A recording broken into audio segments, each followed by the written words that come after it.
In this Jubilee year, as we know, we are called to be pilgrims of hope. And as you know, hope can be a very misunderstood word. It's not optimism, it's not wishful thinking, it's not just hoping for the best. Hope is not the denial of reality. It's not the denial of unpleasantness and evil. Hope is not just leaving things to chance. But hope is based on our faith. It's based on our faith that God is present among us, that God is active in the world, and that we are all part of the history of salvation. But hope is also based on our experience, because in our lives we have experienced great things that God has done for us. He has been present to us at crucial times when we've perhaps experienced moments of transformation, moments of consolation, moments of the presence of God as He reveals Himself to us. Hope, of course, is a gift from God. It's one of the three theological virtues: faith, hope, and love. So hope is not like other virtues that can be worked at, that we can improve on, that we can try to practice in our lives. Hope is a free gift that comes from God. So I suppose the question is to ask, where does hope and how can hope be found? And I think the readings of today's Mass really point the way. All three of them, the first, the Psalm and the Gospel. In the Gospel reading we heard Jesus say that the one who does the will of God is his mother, his brother, his sister. In the first reading from Hebrews we hear that God has no pleasure in holocaust or sacrifice for sin. Instead, God, here I am. I'm coming to obey your will. And the Psalm, of course, has those words as its response: here I am, Lord. I come to do your will. So I think our hope lies in obedience to God's will. I couldn't help thinking of something that Cardinal Napier shared with us some years ago, talking about the election of Pope Benedict XVI, when he was elected to the papacy, and his response was, in obedience to God and in obedience to the Church, I accept the nomination. So hope cannot be superficially understood. It's not simply an outward obedience. And the obedience that we talk about in a Christian sense is not simply an outward obedience to the law, perhaps inside rebelling against it, but being obedient because it is the law. Obedience that we are talking about is not simply subservience or compliance to something that we feel is imposed upon us. Rather, the obedience that we are taught in the Gospel and the New Testament is that willingness to align ourselves with God's will. In the words of St. Thomas Aquinas, which we had in the office of readings this morning, to disdain what God disdains, to desire what God desires.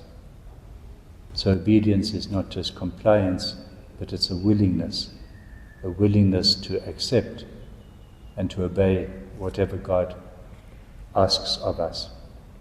The Eucharistic prayer that we use says that the night before he suffered, he entered willingly into his passion, willingly into great suffering. So obedience is that desire of wanting to do God's will, of wanting to be a disciple who listens to him and to desire what he desires. But I think we can only want to do God's will if we have two things in our lives.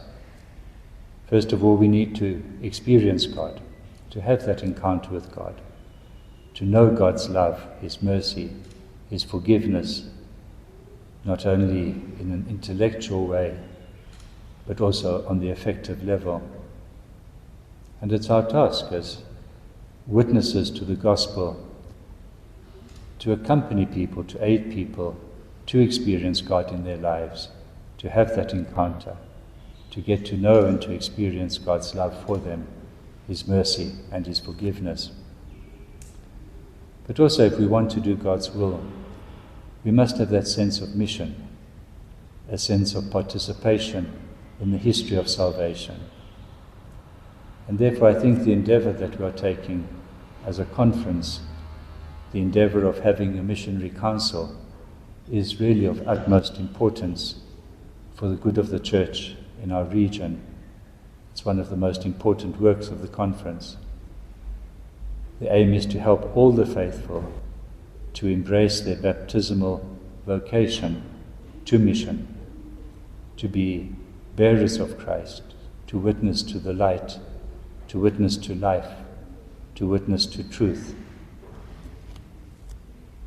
And the missionary endeavor that we aim for is not like the missionaries of old, as important as they were and as fruitful as their work was and is. But our missionary endeavor is to be a synodal church, a synodal missionary church.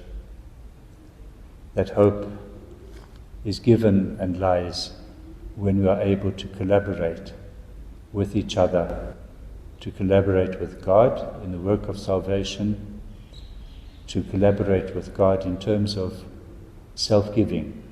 Here I am, Lord, I come to do your will. And to align ourselves with the goodness and the beauty, and especially with life, which all come from God. So it is when we give way to a culture of death, a culture of negativity, it is at that time that we embark on the path of despair and desolation. But when we endeavor to be on the path of life, enhancing the human dignity of each and every person, respecting life from beginning to end, respecting the life of creation, it is then that we are on the path of goodness and beauty, the path of hope. And that is what we have to offer to others and to the world. That is the hope that we give. Not a superficial hope, not a hope that is just wishing the best, but a hope that lies in obedience to God's will. On the mountains are the feet of Him who brings good news,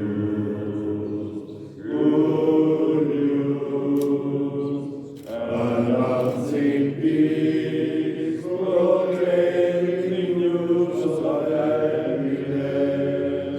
Our God reigns, our God reigns, our God reigns, our God reigns, our God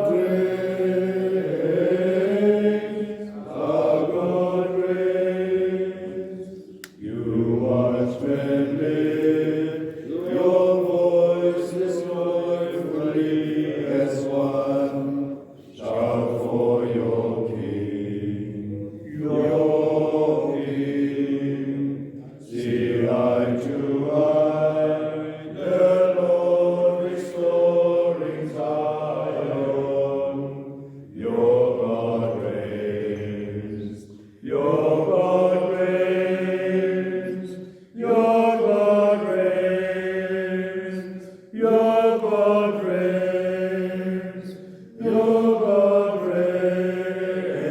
reigns, your God reigns.